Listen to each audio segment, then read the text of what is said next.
भाभी कहाँ है तेरी? भाभी सिटी मॉल गई है शॉपिंग करने।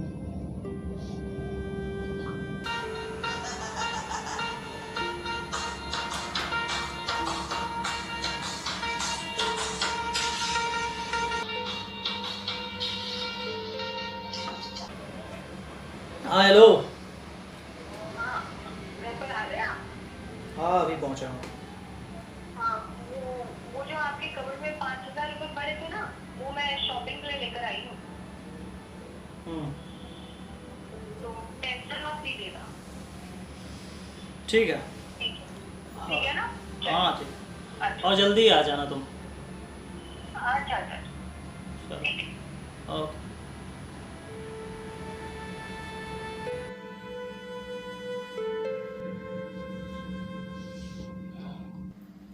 क्या हुआ? कुछ खास नहीं है। कुछ तो बात है। आप काफ़ी परेशान लग रहे हो। बैंक प्राइवेटाइज हो रही है भाई, तुम्हें पता है? सुना तो मैंने भी, पर इससे आपकी नौकरी तो नहीं जाएगी। जा भी सकती है, पर मेरी चिंता वो नहीं है। चिंता कैसे नहीं है भैया? ये पूरा घर आप पर टिका हुआ है।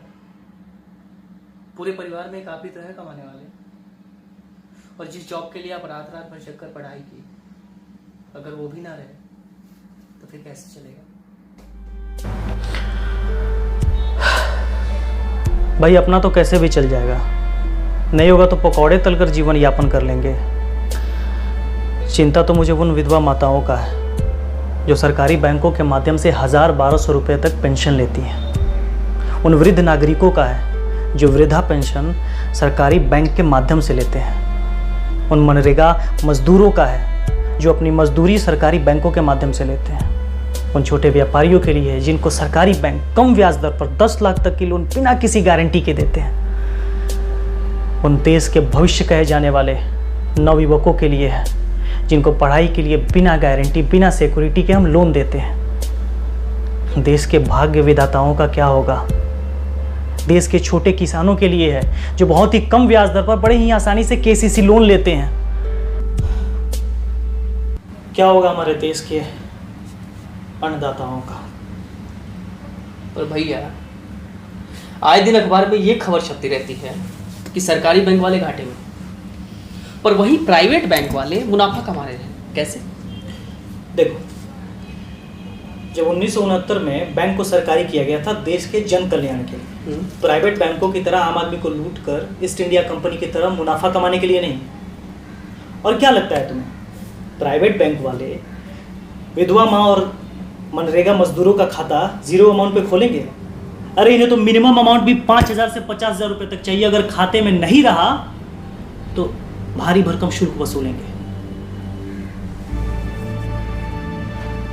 हम जहां जीरो अमाउंट पे जनधन खाता खोलने में लगे थे, वहीं प्राइवेट बैंक मुनाफा कमाने में लगे थे।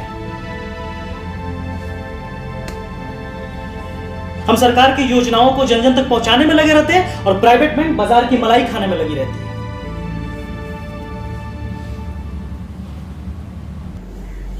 सरकारी बैंकों का स्कोर कार्ड एक मेधावी छात्रों के जैसा चमक रहा है, जहां हमने 97% जनधन खाते खोले, 98% बीमा योजना, 95% केसीसी, 98% पीएम स्वनिधि योजना और 80% एजुकेशन लोन दिए।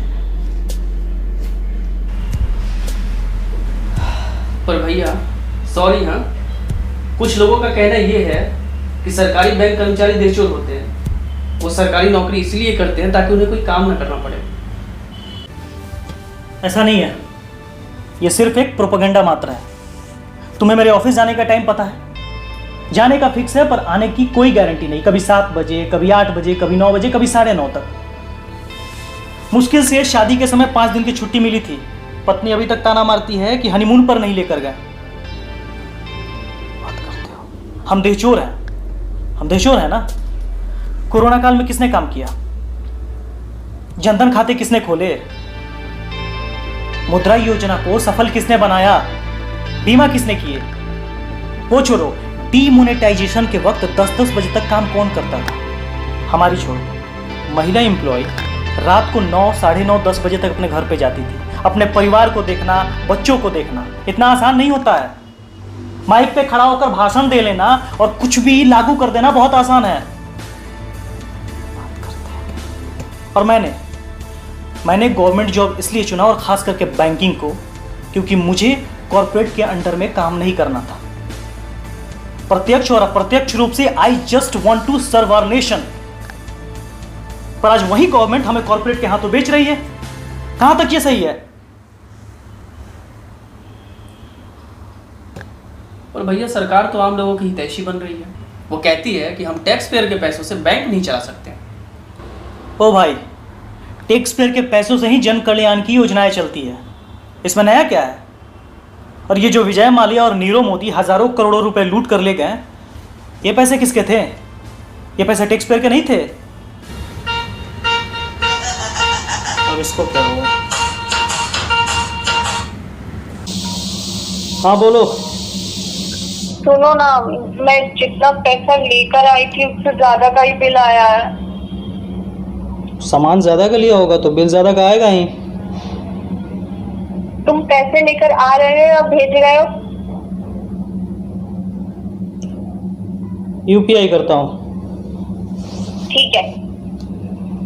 जाऊंगा तो मैं बिल्कुल नहीं। चलो माना,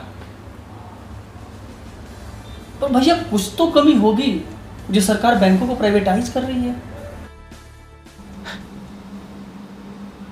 अब गले में खराश होने का मतलब ये तो नहीं कि हम गर्दन ही काट दें।